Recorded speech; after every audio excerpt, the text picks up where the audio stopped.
Hello friends, welcome to நாகுவின் சமையல். நம்ம இன்றைக்கி ஜவ்வரிசி வச்சு ஒரு சூப்பரான ஈஸியான ஒரு பர்ஃபி செய்ய போகிறோம். அது எப்படி செய்கிறதுன்னு இப்போ பார்க்கலாம். இது செய்கிறதுக்கு இப்போ நான் அரை கப் அளவுக்கு ஜவ்வரிசி எடுத்து வச்சுருக்கேன். எந்த ஜவ்வரிசி வேணாலும் நீங்கள் எடுத்துக்கலாம். கண்ணாடி ஜவ்வரிசி, மாவு ஜவ்வரிசி எது வேணாலும் இதுக்கு யூஸ் பண்ணிக்கலாம். இப்போ அதை நல்லா பவுட்ராக்கி எடுத்துகிட்டு வந்துடலாம். இப்போ பாருங்கள், நல்லா பவுட்ராக்கியாச்சு. கொஞ்சம் குறப்பாக தான் இருக்கும் இந்த மாதிரி. இப்போ ஒரு சட்டி வச்சுட்டு அதில் 1 டீஸ்பூன் அளவுக்கு நெய் சேர்த்துருக்கேன்.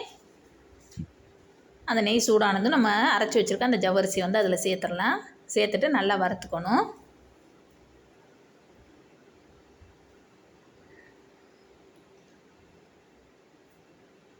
இப்போ பாருங்கள், கொஞ்சம் வறுபட்டுருச்சு. இந்த நேரத்தில் நான் 1 டேபிள் ஸ்பூன் அளவுக்கு டெசிகேட்டட் கோகோனட் சேர்க்குறேன். இது வீட்டிலே செஞ்சது தான். இது ஏற்கனவே இந்த ரெசிபி அப்லோட் பண்ணியிருக்கு. தெரியாதவங்களுக்கு அதோட லிங்க் கீழே டிஸ்கிரிப்ஷன் பாக்ஸில் கொடுக்குறேன். செக் பண்ணி பார்த்துக்கோங்க. அந்த டெசிகேட்டட் கோகோனட்டையும் போட்டுட்டு நல்லா கிண்டி விட்டுக்கோங்க.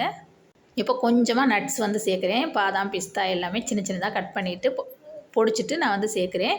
நீங்கள் இது சேர்க்கணுன்னாலும் சேர்க்கலாம், சேர்க்காமலும் கூட செய்யலாம். சேர்த்தா கொஞ்சம் நல்லாயிருக்கும், கூடுதலாக இருக்கும் டேஸ்ட்டுங்கிறதுக்காக நான் சேர்க்குறேன். இது வறுபட்டுருச்சுன்னா நல்ல ஒரு மனம் வரும். அதை வச்சு நம்ம தெரிஞ்சுக்கலாம். இப்போ பாருங்கள், நல்லா வறுபட்டுருச்சு. இப்போ நான் அடுப்பை ஆஃப் பண்ணிடுறேன். இப்போ அதை வேற ஒரு பாத்திரத்தில் மாற்றிட்டு அதே பாத்திரம் தான் எடுத்திருக்கேன். நம்ம எந்த கப்பில் எந்த அளவுக்கு ஜவ்வரிசி எடுத்தோமோ அதே கப்பில் அதே அளவுக்கு பால் சேர்த்துக்கலாம். நான் அரை கப்பு ஜவ்வரிசி எடுத்தேன், அரை கப் அளவுக்கு பால் சேர்க்குறேன். நல்லா ஃபுல் ஃபேட் பால் தானே சேர்த்துக்கோங்க. பால் கொஞ்சம் சூடு வந்ததுக்கப்புறம் 1/3 கப் அளவுக்கு ஜீனி சேர்க்குறேன்.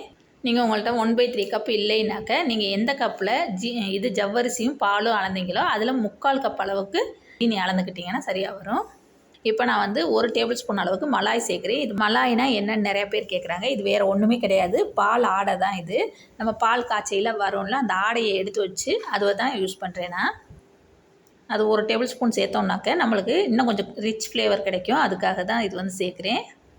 இது சேர்க்காமலும் கூட செய்யலாம். அதை போட்டுட்டு நல்லா கிண்டி விட்டுக்கோங்க. இப்போ நான் ஒரு டின் க்ரீஸ் பண்ணி வைக்கிறேன், சின்ன டின்னாக. இதுக்கு பதிலாக நீங்கள் ஒரு பிளேட்டு கூட எடுத்துக்கலாம், அப்படி இல்லைன்னா ஒரு டிஃபன் பாக்ஸ் கூட எடுத்துக்கலாம். நல்லா நெய் தடவிட்டு அதில் கொஞ்சமாக நட்ஸ் சேர்த்துருக்கேன். இப்போ இங்கே பால் நல்லா கொதிச்சிருச்சு. இந்த நேரத்தில் கொஞ்சமாக ஏலக்காய் பொடி சேர்த்துக்கலாம்.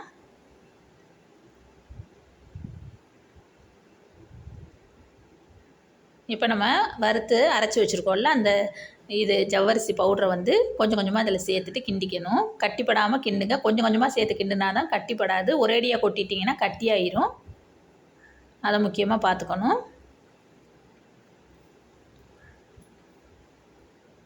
இப்போ பாருங்கள், எல்லா இதுவும் சேர்த்து கிண்டியாச்சு. இப்போ கொஞ்சம் நம்மளுக்கு தண்ணியாக இருக்க மாதிரி இருக்குது. அடுப்பில் வச்சு கிண்டிகிட்டே இருந்தோம்னாக்க சீக்கிரமே ஒரு 2 நிமிஷத்துலேயே சூடாகி கெட்டியாயிரும். இப்போ பாருங்கள், நல்லா கெட்டியாயிருச்சு. இது ரொம்பவும் கெட்டியாக விட்டுறாதீங்க, இந்த அளவுக்கு கெட்டியானா போதுமானது. இப்போ லாஸ்ட்டில் கொஞ்சமாக நெய் சேர்க்குறேன். இந்த நெய் சேர்க்கணுன்னு விருப்பப்பட்டால் சேர்த்துக்கோங்க, இல்லை சேர்க்காமலும் கூட செய்யலாம். நல்லா கிண்டிட்டு அடுப்பை ஆஃப் பண்ணிவிட்டேன். இதுக்கு மேலே நீங்கள் கெட்டியாக விட்டிங்கனாக்கா அப்புறம் நம்மளுக்கு பீஸ் போடுறப்ப கஷ்டமாக இருக்கும், கட் பண்ண வராது. அதனால் இந்த அளவுக்கு வந்தாலே போதுமானது. நம்ம ரெடி பண்ணி வச்சுருக்க அந்த டின்னில் சேர்த்துடலாம். இப்போ ஸ்பேச்சுலாக வச்சுட்டு அந்த ஓரமெல்லாம் நல்லா அமுக்கி கொடுத்துருங்க. நல்லா டைட்டாக அமுக்கி விட்டோம்னா தான் நம்மளுக்கு நல்லா செட் ஆகும். அப்படி இல்லைன்னா ஸ்பூன் வச்சு கூட அமுக்கி விட்டுக்கலாம். இப்போ 1/2 மணி நேரத்துக்கு இது அப்படியே இருக்கட்டும். இப்போ 1/2 மணி நேரம் ஆயிடுச்சு, நல்லா செட் ஆயிடுச்சு.